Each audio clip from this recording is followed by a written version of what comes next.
आणि स्वरूप महाराजांनी 2025 सालाबद्दल असा इशारा दिला होता की समुद्राची पातळी वाढून सह्याद्री पर्वताच्या उंचीपर्यंत पाणी पोचेल.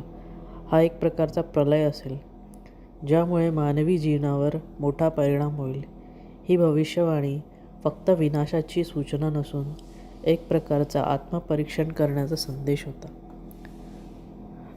गगनगिरी महाराजांची ही भविष्यवाणी केवळ शारीरिक प्रलयापुरती मर्यादित नव्हती, तर ती मानवजातीने निसर्गाशी केलेल्या खेळाची जाणीव करून देणारी होती.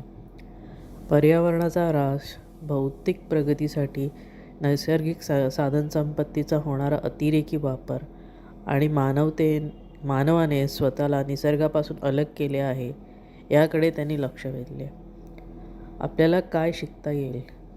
पर्यावरण संवर्धन ही भविष्यवाणी निसर्गाशी एकरूप होण्याचा संदेश देते. आपण निसर्गाचे रक्षण करून त्याला प्रेमाने स्वीकारले पाहिजे. आध्यात्मिकता आणि आत्मपरीक्षण. महाराजांनी नेहमी आत्मशुद्धी आणि साधनेचा संदेश दिला. आपले कर्म शुद्ध ठेवून जीवन जगले पाहिजे. मानवी एकता. विनाशाच्या काळात फक्त मानवाची एकता व सहकार्यच आपल्याला वाचवू शकते. भविष्याचा आजच्या काळाशी संबंध. आज जगभरात होणारे हवामानातील बदल, समुद्राच्या पातळीत होणारी वाढ आणि नैसर्गिक आपत्ती पाहता महाराजांनी दिलेला इशारा खरा ठरताना दिसतो. ही घटना आपल्याला त्यांच्या दृष्टिकोनाची आठवण करून देते आणि आपल्या वागणुकीत बदल करण्यासाठी प्रेरित करते.